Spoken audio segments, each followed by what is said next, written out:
SpoetyFace and Jhood might be the more realistic fight, I kind of sense some relief. Yeah, he definitely was like, thank God. I wasn't tripping, man. I was ready to get down, man. I was ready to really, really get down. And like, I still am. So if it don't get pushed out the way, he's still going to get his issue. But if not, Moose going to get it. I didn't sense relief, though. I felt like he was begging for the ass whooping more. He was like, absolutely not. I didn't sense that he was upset that his fight was taken from him. So he was capping. I mean, he's definitely putting on a little lion's face, you know, and that. But we could all agree that, you know, maybe we could find a better matchup for Doughboy. Right. I could say that much. I think Doughboy doesn't agree. We all agree. We all don't want to see. But he can agree in case it happens. Right. How many outs has he been given and that he just refuses to take? I mean, I kind of respect it. You know, be taking outs, man. Doughboy strikes me as a guy that's like getting beat to a bloody pulp and like he's like missing teeth and he's like, you hit like a bitch. I take my bullshit to the end. So okay. I was gonna go all the way with it. I don't think he would duck the fight, but I think that once he realized that the fight might duck him, I feel like he was a little bit relieved.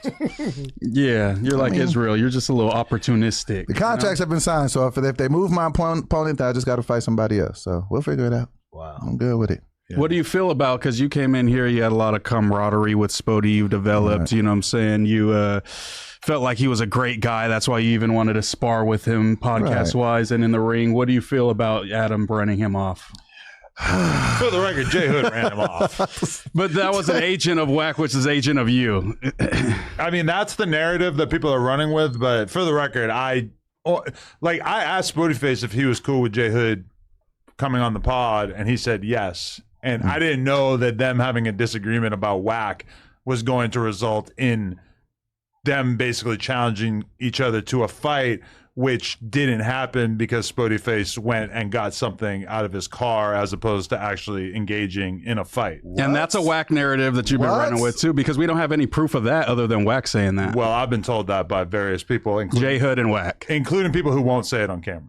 Are you serious? I don't know about that. Okay, wait. That's not up for debate. I think that is up for debate. That's straight from Wack and Jhood. That is absolutely up for debate. That's coming from people I've talked to, and that's coming from the person who has access to the cameras.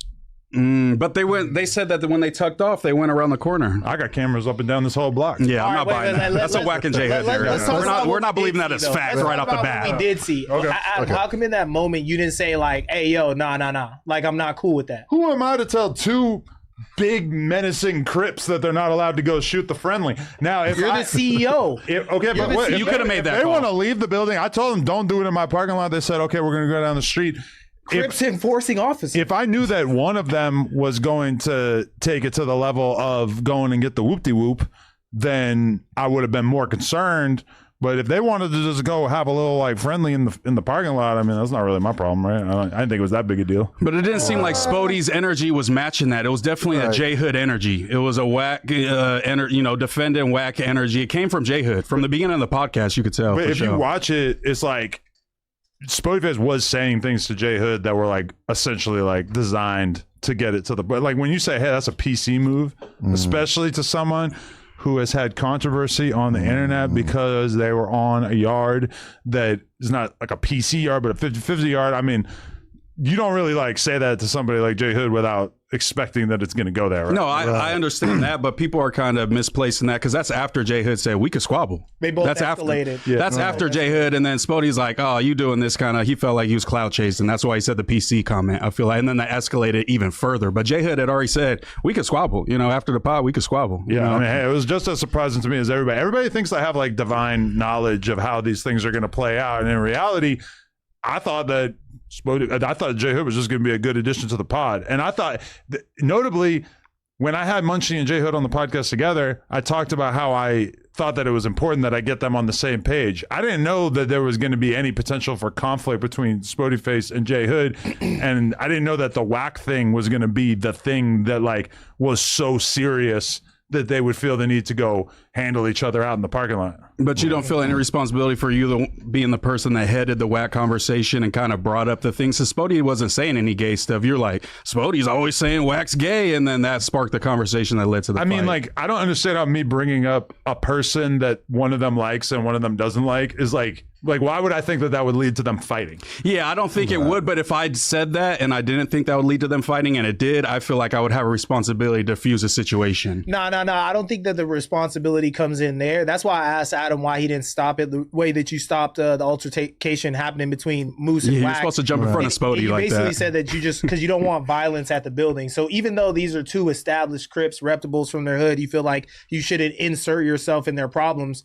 You are the boss of this building, which gives you the right to say, nah, like this is a violence-free space, even friendlies. I could have tried. I could have said like, no, please don't go fight. But ultimately, like if they want to leave the building and go fight, it's kind of like out of my hands, right? Right. Yeah, I just don't think it's... They're grown I just in that moment would have liked you to see you be like, nah, bro, like I'm not cool with that. Because Well, if I knew that SpoetyFace was going to go and get the whoopty wop, then I would have probably said that. But I thought that Allegedly. they were going to do something that was a little bit more chill. When I found out that SpoetyFace was, I guess, not into the whole fair fight thing, that's what kind of blew my mind later on when I realized that, like, oh, I thought they were about to shoot a fair one. Turns out SpoetyFace just wanted to shoot somebody. Also, though, how could it be I don't a fair believe one that. if they don't? You seriously don't believe that? I really don't believe that at all. That's crazy. Just because it came from Wack and Jhood first, and then now You it's really like think from J the... Hood would lie about that? I don't know. I SpoetyFace really is don't the only know. person who has an incentive to lie about it.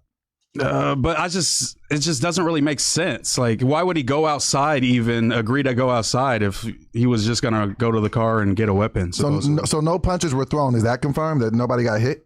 I personally, I think punches were thrown because I don't understand how J Hood had an egg on his head and how SpoetyFace's glasses disappeared. But I think like SpoetyFace and J Hood, basically, I know that they got on the phone and agreed to not discuss what happened outside. So that's why I think it's confusing to people and they don't feel like they're getting the full story because they came to an agreement between each other to not tell the full story. But along the way, various people have kind of leaked the full story. So Yeah, I feel like I have an understanding of what happened, even though even tomorrow, I don't think J Hood's going to sit there and like give everybody the juicy details that they probably want, you know? It's just still not fair because Spoety doesn't have a whack up here that's going to pretty much tell the story. But in J Hood's favor, he's told me and showed me text messages conveying that J Hood fired on Spoety and Spoety pretty much ducked it and then went and got the blammy or clutched the blammy. That's what he was trying to portray to me.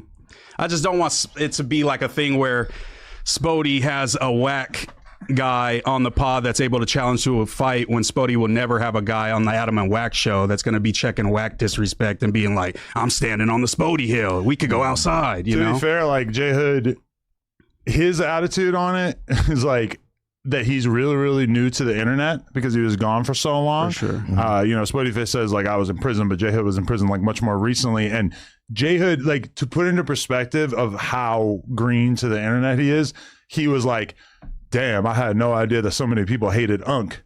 Oh, yeah, I seen that. I see that. That yeah, shows, he's going to have a lot of fades. that shows a level of greenness when it comes to the No Jumper fan base and the internet overall that is like, damn, like he thought that this was something that it wasn't because, I mean, all of us know that the Wack hatred is a tidal wave. And I've only seen it get worse since he started doing a podcast on No Jumper, you know? So the fact that J Hood was in any way surprised by that was kind of like, oh, I should assume that you might not know things that I would assume that everybody would know when it comes to the internet because all of us knew that Wack has, you know, a massive army of people who hate him. Yeah, and that would show that he's kind of moving as a genuine person, like not even really knowing what's going on and still riding for Wack. I get that. I just, you know, I don't want to see fools just challenging each other to fights up here, you know? Yeah, we can do better than that. I think Spoety is a good addition to No Jumper. I don't want that to... J Hood is also J-Hood a good as well, addition. yeah. We would be at the strongest if we had both of them, you know? it is kind of funny though because it's funny seeing the fan base act as if they're so heartbroken that SpoetyFace is not on the podcast anymore when I feel like he might be one of the most complained about No Jumper hosts ever. I think that's how it goes here. You know, it's like, and then as soon as he's gone, it's kind of like, God, we loved him. We're not going to be able to watch this podcast without him. You know, I do kind of have a hard time taking it serious.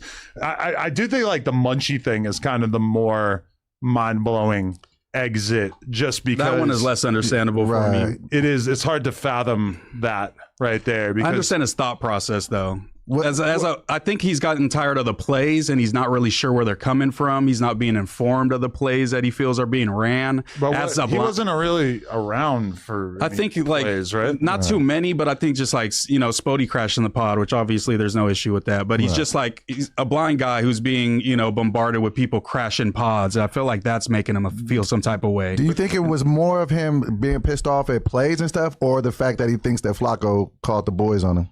I think that's like a play sort of type of thing. I don't